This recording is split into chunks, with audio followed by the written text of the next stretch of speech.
जय हिंद दोस्तों। तो आज हम क्लास सेवन्थ का चैप्टर 7 स्टार्ट करने जा रहे हैं। तो चलिए देखते हैं। चैप्टर 7 है सामाजिक सांस्कृतिक विकास। इस चैप्टर के कुछ इंपॉर्टेंट पॉइंट इस प्रकार हैं, जैसे कि पहला है नयनार शव। ये कौन होते हैं? तो जो शिव की उपासना करने वाले लोग होते हैं, यानी जो भगवान शिव हैं उनकी जो उपासना करते हैं वो उन्हें किस नाम से जानते हैं? तो नयनार शव के नाम से जाना जाता है। अगले हैं अलवार वैष्णव। ये भगवान विष्णु की उपासना करने वाले लोग होते हैं। ठीक है।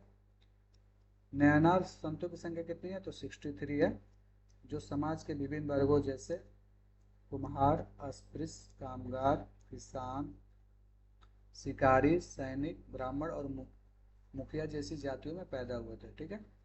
अपार और सिकंदर, सुंदरार, मणिक सागर आदि सर्वाधिक प्रसिद्ध कौन से नयनार संत थे? ठीक है। इनके गीतों के संकलन को तेवरम और तिरुवाचकम कहा जाता है।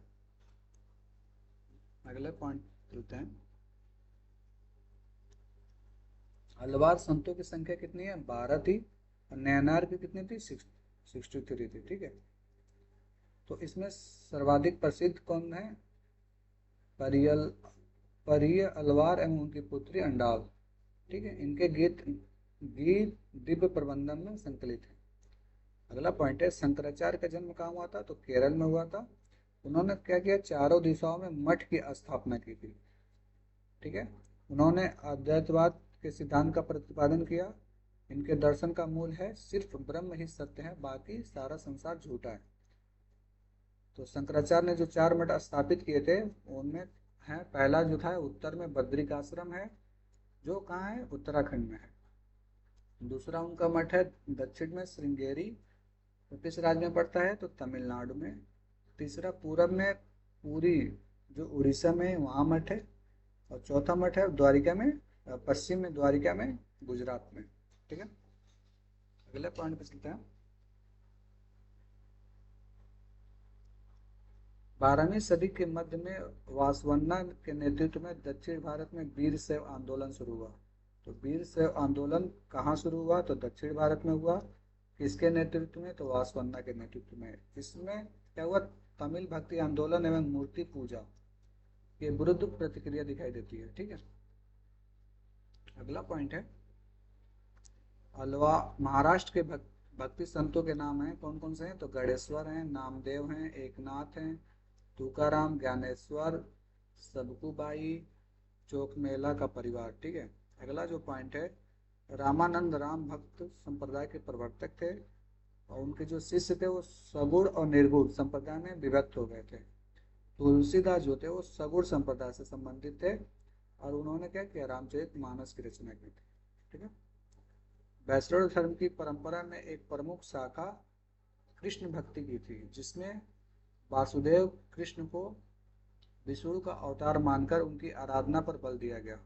इस परंपरा के प्रमुख संतों में कौन कौन है? तो मीराबाई थी, चैतन्य महाप्रभु थे, वल्लभाचार्य, सूरदास एवं रसखान इत्यादि का नाम शामिल है। मीराबाई का जो संबंध है वो मेवाड़ एवं मारवाड़ के राजघराने से है। ठीक है। अगला है सूर्य, यानी सूरदास की बात हो रही है।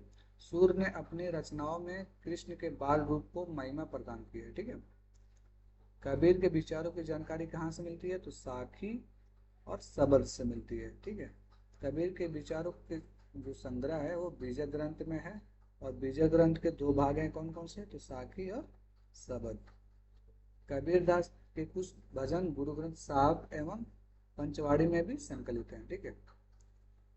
अगला पॉइंट है गुरु ग्रंथ साहब का जो संकलन किसने करवाया था? तो गुरु अर्जन देव ने करवाया था। और कबीर के गुरु का क्या नाम था? तो रामानंद। ठीक है। अगला पॉइंट है गुरु नानक के उपदेश आदि ग्रंथ में संकलित है। आदि ग्रंथ में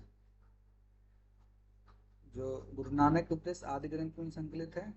और गुरु नानक जो थे वो अंतरजातीय विवाह पर बल देते थे। ठीक है। और उनके अनुयायी क्या कहलाए? सिख कहलाए। अगला पॉइंट है बिहार में दरिया पंथ का उदय हुआ था, और इसके प्रवर्तक थे दरिया साहब। भारत में सबसे पहले सूफी खानका की स्थापना का श्रेय सुहरावल सुहरावर्दी सिलसिले के जो संत थे बहाउद्दीन जकरिया, उनको जाता है। खानका किसे कहते हैं? तो जहाँ सूफी संतों द्वारा इस्लाम एवं रहस्यवादी चिंतन की शिक्षा प्रदान की जाती है, ठीक है, उसे खानका कहते हैं। और गुरु को क्या बोलते हैं? तो पीर के नाम से जानते हैं, और शिष्य को मुरीद के नाम से जानते हैं। अगला पॉइंट है फुलवारी शरीफ खानका। तो यहाँ मुगल बादशाह औरंगजेब द्वारा लिखित कुरान की प्रति सुरक्षित है, और इसी खानका में अरबी एवं फारसी भाषाओं की जानकारी प्राप्त करने कौन आए थे? तो राजा राम मोहन राय। ये वही हैं जिन्होंने ब्रह्म समाज की स्थापना की थी, और इन्हीं के प्रयासों के परिणाम स्वरूप 1829 ईस्वी में क्या हुआ था? सती प्रथा का अंत हुआ था। ठीक है, तो जब हम समाज सुधार पढ़ेंगे तो इनके बारे में हम देखेंगे। अगले पॉइंट पे चलते हैं। तो मोइनुद्दीन चिश्ती के कुछ शिष्य हैं, कौन कौन है? तो राजस्थान के हमीदुद्दीन नागौरी हैं, ठीक है, दिल्ली के बख्तियार काकी एवं निजामुद्दीन औलिया हैं, पंजाब के बाबा फरीद एवं गुलबर्ग के बंदा नवाज गसूदराज हैं, ठीक है। ये इतने लोग मोइनुद्दीन चिश्ती के शिष्य हैं। और मोइनुद्दीन चिश्ती की दरगाह कहाँ पे है? तो अजमेर में है, ठीक है। अगले पॉइंट पे चलते हैं। चिश्ती सिलसिले को लोकप्रिय बनाने का जो श्रेय किसे जाता है? तो निजामुद्दीन औलिया को जाता है।